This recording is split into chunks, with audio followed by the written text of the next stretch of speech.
स्वित्झर्लंडमध्ये दाओस इथे सुरू असलेल्या वर्ल्ड इकॉनॉमिक फोरममधून महाराष्ट्रासाठी गुंतवणुकीसाठीचा पहिला सामंजस्य करार हा गडचिरोलीसाठी करण्यात आलेला आहे। कल्याणी समूहाकडून गडचिरोलीमध्ये पोलाद उद्योगासाठी 5200 कोटी रुपयांची गुंतवणूक करण्यात येणार आहे। या संदर्भात कल्याणी उद्योग समूहाने महाराष्ट्र शासनासोबत एक सामंजस्य करार केलेला आहे। कल्याणी समूह आणि महाराष्ट्र राज्य शासनामध्ये स्टील आणि संरक्षण क्षेत्रात करार करण्यात आला।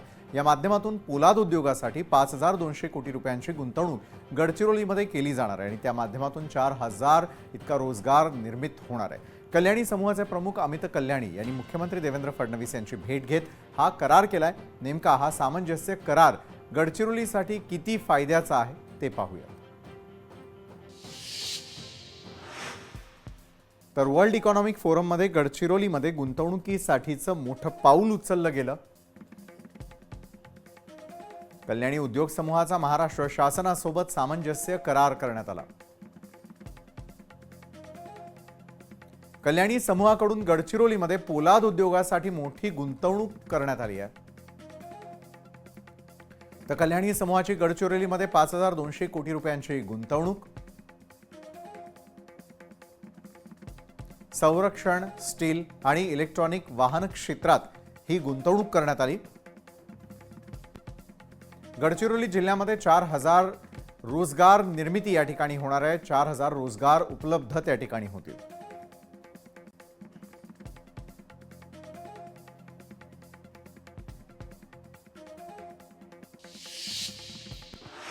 तर देवेंद्र फडणवीस यांनी मुख्यमंत्री पदाची सूत्र हातात घेतल्यानंतर सर्वात पहिल्यांदा गडचिरोलीचा दौरा केलेला होता आणि त्यावेळी देवेंद्र फडणवीसांकडून गडचिरोलीसाठी मोठ्या घोषणा देखील केल्या गेल्या होत्या।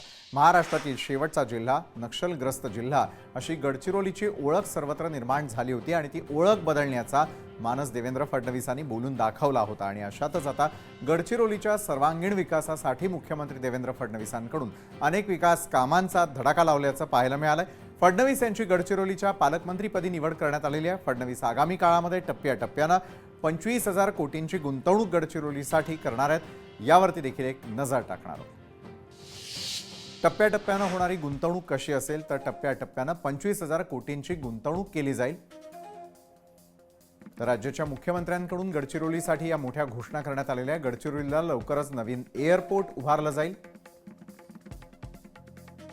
तर जलवाहतूक प्रकल्पाचं सर्वेक्षण देखील सुरू आहे। लोह खनिज प्रकल्पाच्या DRI प्लांटचे फडणवीसांच्या हस्ते उद्घाटन होईल।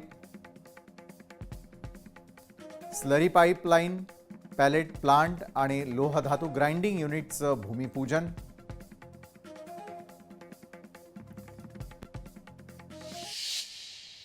आणि या संदर्भात अधिक चर्चा करण्यासाठी आपल्या सोबत जोडले गेलेले आहेत MIDC इंडस्ट्रीज असोसिएशन गडचिरोलीचे उपाध्यक्ष श्रीनिवास गोडसेलवार आणि उद्योजक अभिषेक आचार्य यावेळेला आपल्या सोबत जोडले गेलेले आहेत। सुरुवात अर्थातच MIDCचे असोसिएशन गडचिरोलीचे उपाध्यक्ष श्रीनिवास यांच्यापासून मी करेल।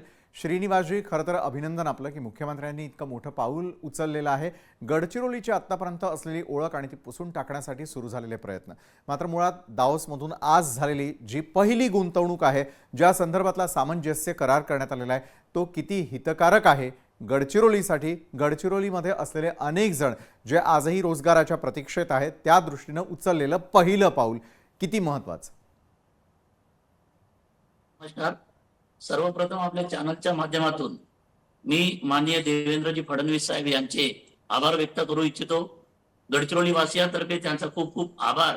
एक मुख्यमंत्री यांनी आमच्या जिल्ह्याचा पालकमंत्रीपद स्वीकारलेलं आहे। आजपर्यंतचा जो विकास अनेक कारणांनी रखडलेला आहे जिल्ह्याचा, मुख्यमंत्री स्वतः पालकमंत्री पदाची जबाबदारी घेतल्यामुळे आज आम्हाला खूप आशा पल्लवित झालेले आहेत की जिल्ह्याचा विकास, थांबलेला विकास, सर्वांगीण विकास येत्या काळामध्ये देवेंद्रजीच्या माध्यमातून होतील आणि देवेंद्रजी खरे विकास पुरुष ठरतील गडचिरोलीची, ही आमच्या सर्वांची अपेक्षा आहे। आणि आता आपण जे विचारले, जे सगळी मोठी मोठी गुंतवणूक जिल्ह्यात येऊन राहिली आहे, लाईट्सच्या माध्यमातून, सूर्जागड इस्पातच्या माध्यमातून, आज कल्याणी समूहाच्या माध्यमातून, या सगळ्या समूहा माध्यमातून मोठमोठी गुंतवणूक जिल्ह्याकडे येत आहे। देवेंद्रजींच्या माध्यमातून या सगळ्या गोष्टी पूर्णत्वात जातील। पण हे सगळे होत असताना एक आमची अशी मागणी म्हणा किंवा एक अशा प्रकारची एक आमची इच्छा आहे की हे खूप मोठे उद्योग जिल्ह्यामध्ये निर्माण होतील. हे उद्योग होताना छोटे जे उद्योजक आहेत जिल्ह्यातले, लहान मोठे व्यावसायिक उद्योजक यांना चालना देण्यासाठी या सगळ्या मोठ्या उद्योगातून पूरक व्यवसाय जे काही असतील, सप्लिमेंटरी सप्लाय असतील, सप्लिमेंटरी मॅन्युफॅक्चरिंग असेल, या सगळ्या गोष्टीसाठी आमच्या गडचिरोली जिल्ह्यातल्या व्यावसायिकांना संधी द्यावी. या सगळ्या उद्योजकांसोबत टायअप करून सगळ्या पूरक व्यवसायासाठी आज आमच्या जिल्ह्यामध्ये दळणवळणाची सुविधा अगोदर नव्हती. आता ती दळणवळणाची सुविधा चांगल्या पद्धतीने निर्माण होत आहे. हे होत असताना मॅन्युफॅक्चरिंग युनिट्स काही आमच्या इथे आहेत. सिमेंट विटा आहेत, कॉन्क्रीट वॉल प्रोटेक्शन आहे, पेविंग ब्लॉक आहे, पेवर ब्लॉक आहे. या सगळ्या गोष्टींची उद्योगांना गरज भासणार आहे. हा हा या सगळी गरज भासत असताना या सगळ्या गोष्टींची आमच्या माध्यमातून उद्योगांनी आम्हाला चालना देऊन आमच्याकडून टायअप करून आमचा व्यवसाय वाढेल आमच्याकडून खरेदी केल्यास. यासोबतच एकदा उद्योग सुरू झाल्यानंतर त्यांना अधिकचे जे काही वस्तू लागतील, साहित्य लागतील, ते छोट्या उद्योगामार्फत निर्मिती करून आमच्याकडून खरेदी केल्यास जिल्ह्यातील असंख्य असे छोटे मोठे उद्योग निर्माण होतील. त्या माध्यमातून रोजगार, प्रत्यक्ष रोजगार, अप्रत्यक्ष रोजगार लाखो हजारो पटीनं आपल्याला वाढवता येईल. हा झाला एक मुद्दा. दुसरा मुद्दा, हे सगळे इंडस्ट्री निर्माण होत असताना खूप मोठे दळणवळणाची सोयी सुविधा लागणार आहे. आज जे राज्य रस्ते, आपले जिल्हा रस्ते जिल्ह्यामध्ये उपलब्ध आहेत, नॅशनल हायवेज पण होत आहेत. हा नॅशनल हायवे होताना त्याची बांधणी उच्च स्तराची झाली पाहिजे जड वाहतुकीच्या दृष्टीने.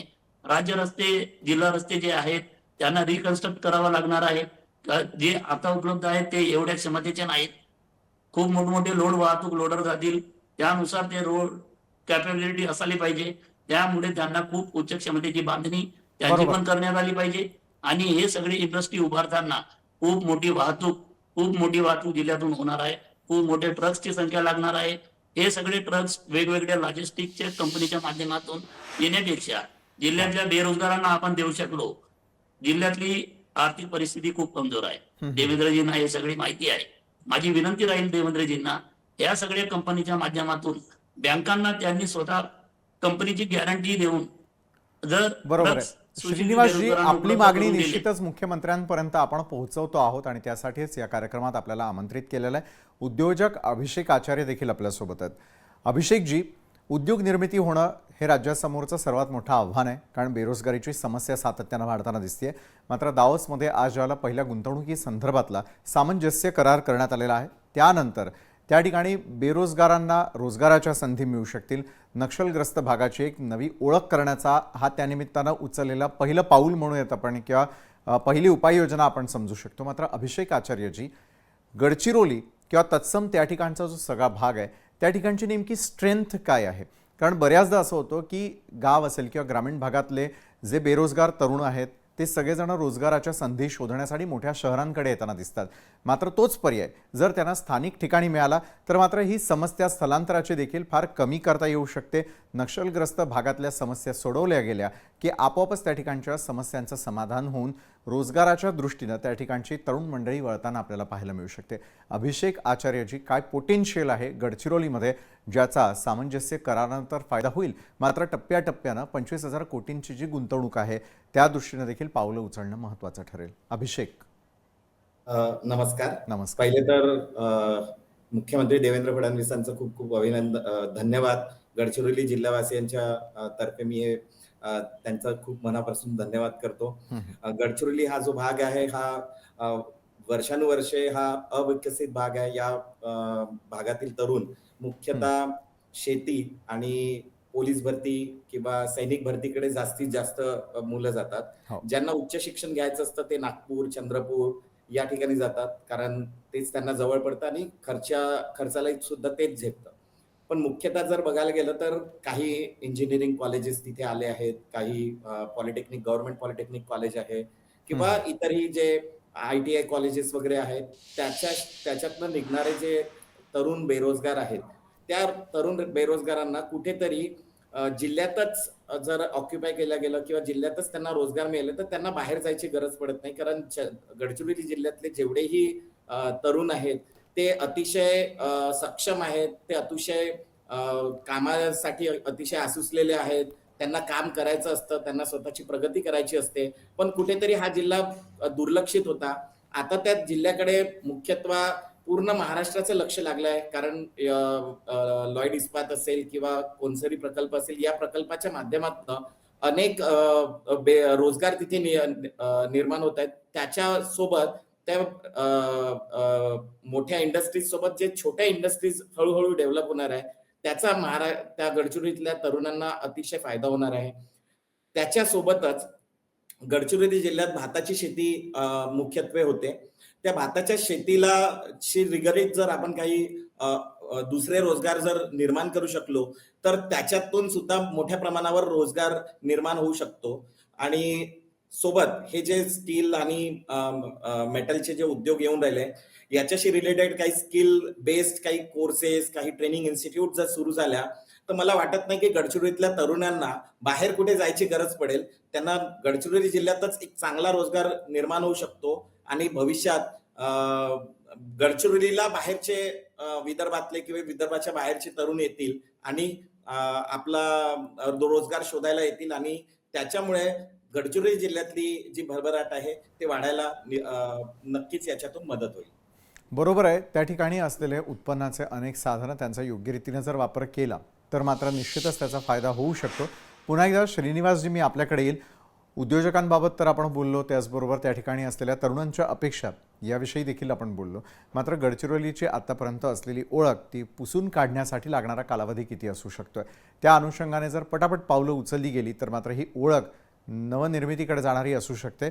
मुख्यमंत्र्यांकडनं तुम्हाला अपेक्षा असतील, दावोसमधून आणखी गुंतवणूक आणण्यासाठीचे देखील प्रयत्न त्या ठिकाणी सुरू असतील. मात्र एकंदरीत या समस्या सुटण्यासाठी लागणारा कालावधी आणि त्यासाठीचं मांडण्यात येणारं गणित हे कशा प्रकारे तुम्ही मांडू शकता श्रीनिवासजी? आता आपण बघितलं तर जे कालावधीचा विशेष आपण अगर कालावधीच्या दृष्टीने विचार केल्यास, मुख्यमंत्र्यांनी पालकमंत्रीपद घेतल्यामुळे आणि त्यांची आत्मीय इच्छा आम्हाला दिसून पडत आहे की गडचिरोली जिल्ह्याचा विकास झाला पाहिजे.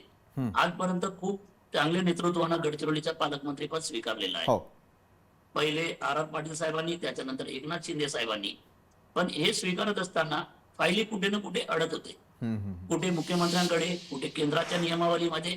आता मुख्यमंत्री स्वतः पालकमंत्री असल्यामुळे हे सगळे अडचणी तात्काळ पद्धतीनं लवकरात लवकर मार्गी लागतील आणि विकासाला जास्त वेळ आता लागणार नाही. विकासाच्या पावलावर गडचिरोली चालायला लागलेला आहे. आता पुढील 5 वर्षात जिल्ह्याचा कायापालट झालेला दिसायला पाहिजे, दिसेल. आणि पालकमंत्री साहेबांकडून हे आम्हाला अपेक्षा सुद्धा आहे. अशा प्रकारचे करार करत असताना जिल्ह्यात खूप मोठा वन आहे. वनावर आधारित उद्योग, इथल्या तेंदूपत्त्यावर आधारित उद्योग, इतर भेटणारे इतर वनावर जे काही औषधी आहेत, वन औषधीवरचा उद्योग, अशा प्रकारचे उद्योगासाठी सुद्धा खूप मोठ्या प्रमाणात प्रयत्न करणे गरजेचं आहे. हे फक्त आपण खनिज आणि मिनरल्स याच्यावरच उद्योग उभारण न करता त्याच्यासोबतच वनावर आधारित, वनावर जे काही प्रक्रिया करतो आपण, वनावर मिळणारे मोहफूल आहेत, मोहफुलापासून खूप चांगल्या गोष्टी आज बनत आहेत. ज्यूस आहे, बिस्किट आहे, त्याच्यापासून चांगल्या प्रकारचे चॉकलेट्स बनत आहेत.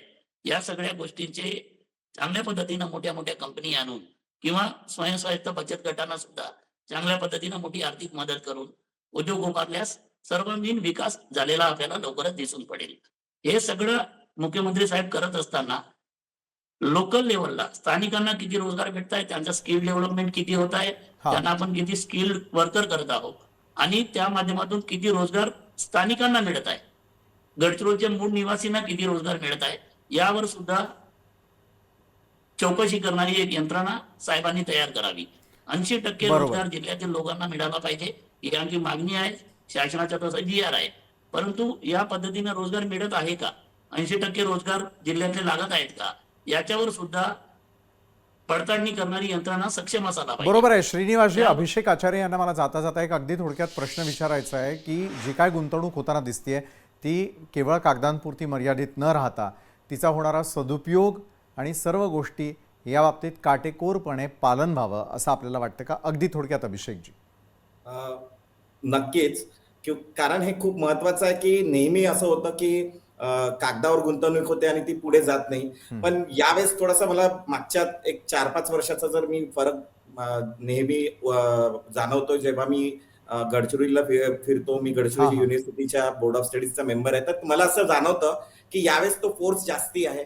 यावेळेस त्याच्यासाठी लागणारे प्रयत्न सुद्धा जेन्युइन वाटत आहे. हा, हा. तर मला असं वाटतं की यावेळेस विकासाची गंगा जी गडचिरोली जिल्ह्याला लागलेली आहे ती नक्कीच वैनगंगेसारखी नक्कीच. बारमाही राहणार आहे. 365 दिवस राहणार आहे. धन्यवाद श्रीनिवास गोडसेलवार आणि उद्योजक अभिषेक आचार्य, तुम्ही आमच्यासोबत जोडला गेलात आणि आज दाओसमध्ये करण्यात आलेला पहिला करार आणि त्यानंतर तिकडच्या सर्व स्थानिक नागरिकांच्या आशा ज्या पल्लवित झालेल्या आहेत या संदर्भातली चर्चा केलीत त्यासाठी. लोकशाही मराठी ऐका, पहा, जागरूक रहा.